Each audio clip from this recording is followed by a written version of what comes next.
আমরা আজকে সেই কাঙ্ক্ষিত ঝর্ণা যেটা 400 ফুট উঁচা, সিলেট বিভাগের সবচেয়ে উঁচা পাহাড়ের যে ঝর্ণা।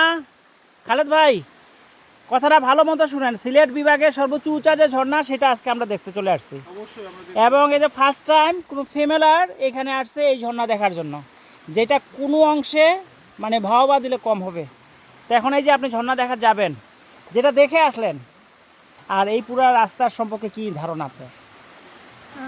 রাস্তাটা খুবই ট্রিকি ছিল, অনেক চড়াই উঁচাই পার হয়ে এই পর্যন্ত আসছি। দেখা যাক, ঝর্ণা দেখে মনটা খুশি হয়ে যাবে, এগুলো আর মনে থাকবে না আশা করি।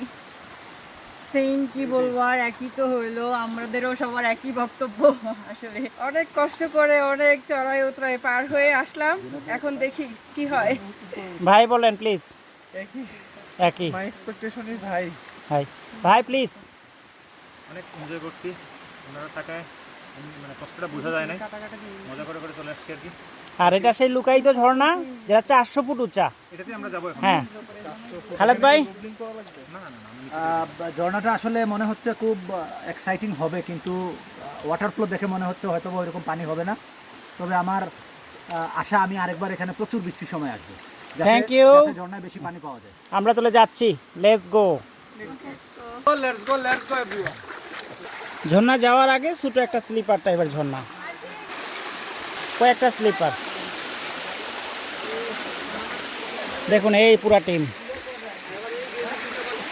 ধরেন।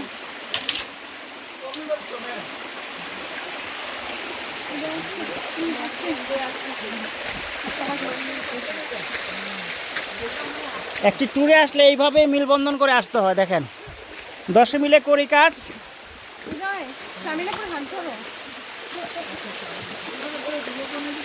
আশফাক ভাই, ইউ আর মিচিং। প্রদীপ দা, সরি টু সে।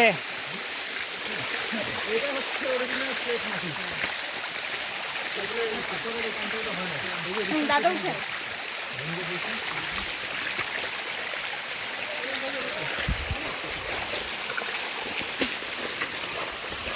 সামনে কিন্তু ঈদ ঈদ হচ্ছে সামনে। দেখুন আমরা একজন আরেকজনকে ধরে কিভাবে নিয়ে আসতেছি। আমরা এখান থেকে ঝর্ণার ভিউটা দেখে একটু বরাবর বলবো প্লিজ। এই যে ঝর্ণার ভিউটা দেখেন, একটু কথা বলেন। ও মাই গড, এইখানে এইখানে ও মাই গড, হ্যাঁ এটা বলেন এদিকে please, carry on. My god, this is insane.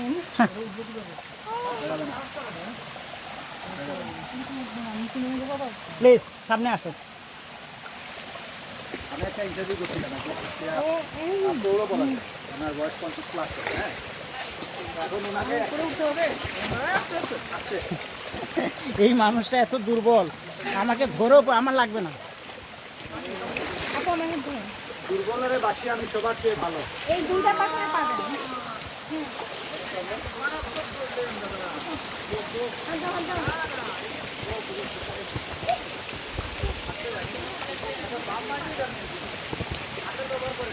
আমরা কি টপে উঠবো? হ্যাঁ তারপর এরপরে নামবো।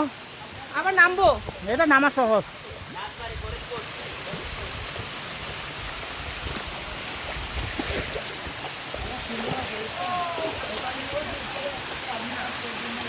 Please, this is waterfalls. এত সুন্দর। রশিটা উপরে বাইন্দা ফালাই দো। যাও তুমি, যাও গে উপরে। খালি দিদি বলেন কেমন লাগছে একটু বলেন।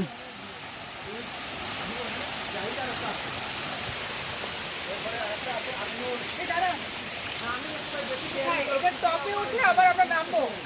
এটা সহজ, উঠা যায়। তবে বলতো ওইখানে যাবেন আর কি, ওই পর্যন্ত। মানে উঠাটা কষ্টকর মনে হচ্ছে, নামতে তো অত কষ্ট লাগে না। না না না, এগুলি না, ওই যে গাছের সাইডে নামবেন, এটা সহজ। প্লিজ। কি বলবো আর, এখানে 400 ফুট ঝর্ণা, এখন উঠতে হবে কিনা জানি না, আসলে গাইডরা আমাদের বলে দিবে। আপনাদের ইচ্ছা হলে আমরা উঠতে পারবো। ভাই তবে খালেদ ভাই আমাদের প্লিজ আপনারা একটু কথা বলেন, কেমন লাগলো? সম্পূর্ণ অনাবিষ্কৃত একটা জায়গা। আজকে প্রথমবারের মতো আসছি আমরা এখানে এই ঝর্ণায়। আপনারা দেখতে পাচ্ছেন ঝর্ণার উচ্চতা কিন্তু অ্যাটলিস্ট 200 ফুট তো হবেই। না না, এটা উপরে ঝর্ণা আছে আরো। এই স্টেপের উপরে আরো ঝর্ণা আছে। ভাই প্লিজ, খালেদ ভাই আপনার মতামতটা জানেন। কালা পাহাড় আসলে আজকে পুরো পাওয়ারফুল একটা ট্রিপ হবে। এটা আসলে কি বলবো, এক কথায় অনির্বচনীয়। কারণ এই ঝর্ণা এখানে এত গভীরে এসে দেখার পর আমাদের পুরো টিমের একদম মনের অবস্থা চেঞ্জ হয়ে গেছে। অবশ্যই পজিটিভ। এই কালা পাহাড়ের ভিতরে এরকম সুন্দর ঝর্ণা আছে, এটা আসলে এক্সপ্লোর না করলে বোঝা যেত না। আর আমাদের সবচেয়ে মজার ব্যাপার হচ্ছে এই চরম কি বলবো বন্ধুর একটা পথ পাড়ি দিয়ে আসছি। এখন পর্যন্ত আমরা অক্ষত আছি, সেফ আছি। আশা করি আমরা পুরো ট্রেকটা শেষ করতে পারবো সাকসেসফুলি। Thank you. আপনাদের সবাই ঢাকা থেকে আসলেন এই যে এখানে এসে বলেন, মানে স্যাটিসফাই কিনা আপনারা? 100% আসলে এই ঝর্ণা দেখার পরে আপাতত আর কোনো কিছু বলার নাই। We are totally satisfied. Hello Sreemangal সম্পর্কে কি ধারণা যদি বলেন? হ্যালো শ্রীমঙ্গলের সাথে যদি আপনারা ট্যুরে আসতে চান তাহলে বলবো আপনারা কখনো মানে বিপদে যাবেন না, ঠকবেন না, আপনারা অবশ্যই আসতে পারবেন। Thank you. হ্যালো শ্রীমঙ্গল সম্পর্কে যদি বলেন 2 লাইন। হ্যালো শ্রীমঙ্গল আসলে খুবই ভালো, তাদেরকে বিশ্বাস করা যায়।